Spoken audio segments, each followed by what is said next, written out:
Hey you guys, what's up? It's Ariel here. Just a little bit of a heads up before we get into today's first impressions. Keep in mind that this is a first impressions. This isn't a full review or anything like that. I got some comments from people saying, why didn't you add all of the different things that are in the game? Well, because it's a first impressions and I only have played a few hours of the game. I think my total playtime so far of this game was just a little over 3 hours. So that's including the stream that I did and playtime that I did on my own. So yeah, I'll see you guys in the video. Have fun. This is it. This is where this is where I draw the line. This is where I draw the line. What's going on, you guys? It's your huggable hipster here, and welcome back to another video. Lordy. We're doing a first impressions today of what? Pokemon Scarlet. This game, it seems like it's gearing up to be a bit of a long one, much like Zelda Breath of the Wild, which you guys are going to get a first impressions of that tomorrow, okay? It's gearing up to be a bit of a long one, so you know what? I'll do a first impressions, and then I'll do my first review on it. That way, I just give you guys my feedback on what my first kind of initial thoughts and takes are, and oh my god. Why has it aged? Why has Pokemon just stayed in a time capsule? It just encapsulated in this kind of momentum that it's still a teenager for the past 20 years. When I look at the graphics of a Pokemon game, I think to myself, why have they not improved on any of this at all? It looks like I'm still playing on the Wii from back in 2006. Upon going into Pokemon Scarlet for the first time over stream with you guys, I thought to myself, okay, I have not played Pokemon since Gen 2, which was in the year 2000. Now, just so I get my facts straight, the second generation of Pokemon video games began in 1999 with the Japanese release of Gold and Silver for Game Boy Color, with Australia and North America getting the game in October 2000 and European release date of April 2001. Gen 2, I think, had some of the most powerful Pokemon types in the history of Pokemon. I know that's a bold statement, but I'm sticking to it. With this new generation of Pokemon, there are thousands of Pokemon now. There are so many different types of Pokemon. Some of them are cute. Some of them are just downright what the hell? Why is there a Pokemon that looks like a volleyball? Pokemon that I started with in Scarlet was Spirigato. Spirigato is cutest little, oh my gosh, it's so adorable. I absolutely love Spirigato. But I am getting a bit ahead of myself right now. We're going to go first into the positives I found with Pokemon Scarlet thus far in my adventure, and then we're going to go over some of the negatives that I have for the game for thus far.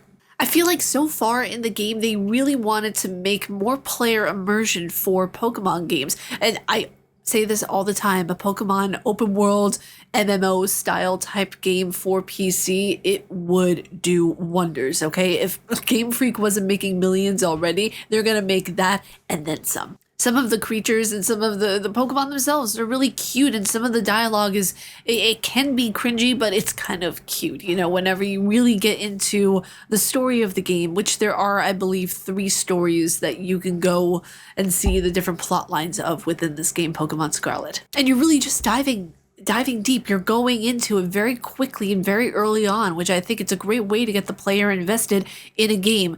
It is to have a kind of not everything thrown at you at once, but to a degree, you know, have a lot given to you that way. Okay, we're invested.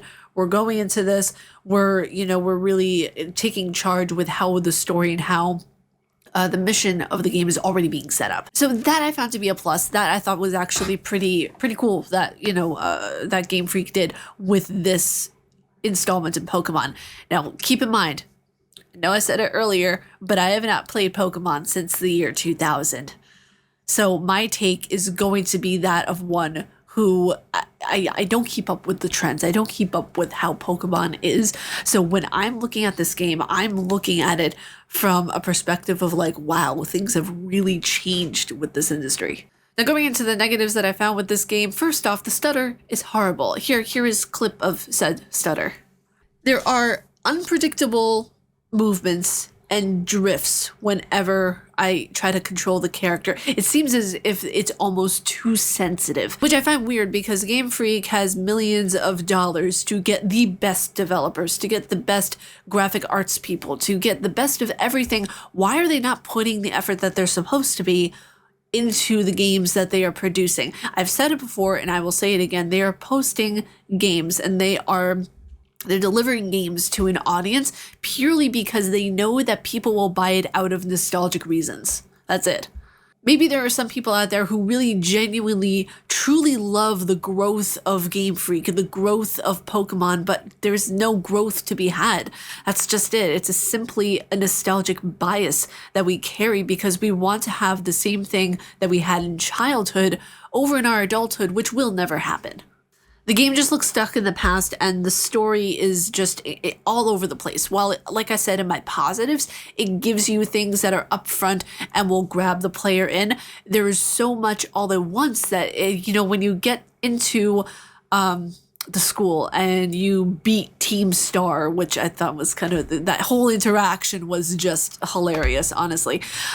You know, when you get to that point, you're being given so much information at once that I felt like, okay, when is a good time for me to actually save the game and stop for right now? Because this is it's getting a little bit all over the place. It was so much information overload. Maybe that's just a me thing, but there was so much going on all at once that mentally and note-wise, I was trying to keep track of what point of view I wanted to tackle it first. And I'm here to tell you there's just a lot. There's just a lot in this game. I really hope that there's a Pokemon game that kind of just cares about how the characters look and how it feels for the audience, because I mean, you know, there are just some Pokemon that look downright strange and they just don't make sense. One looks like a volleyball, another looks like it could be a squeegee type cleaner thing. I don't know.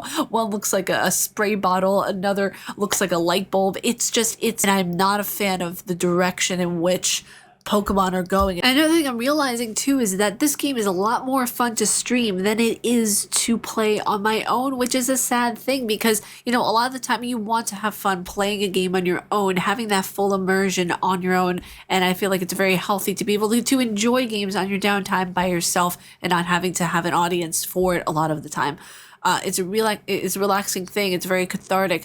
And it's sad that I don't enjoy playing this game on my downtime, but rather a stream with people putting in their input and having it more as a community thing. I feel like that's way more fun for me for this game personally than playing it on my own. But that was it for my first impressions of Pokemon Scarlet. I'm so sorry that this was, you know, such a such a negative review. I really honestly, despite popular belief, I don't like doing negative reviews, you know. I don't like saying negative things about a game because it's just, I don't know, I always want games to be good and I always want them to leave a great taste in my mouth, but this one, and just to be transparent with you guys, don't expect a full review for this anytime soon, just because I want to put my time where I want to wisely, and this game, it's quite frankly boring for me. It's not something I thoroughly enjoy to the point of where I think like, yeah, let me go play some Pokemon Scarlet. Like, that's just not, it's not for me. I'll sit down one night and I'll, you know, take a gander at it and I'll do it while I'm about, you know, right before bed or something like that. But again, don't expect a full review of this really anytime soon. Anytime that I start a game, I will finish it. So yes, I will finish the game, but it won't be anytime soon. You guys, if you don't like my face and what I do, please be sure to subscribe and hit that bell down below. I make videos every day here on YouTube. May you find your worth in the waking world, dear hunter. Stay casually nerdy, and I will see you all in the next video. Umbasa.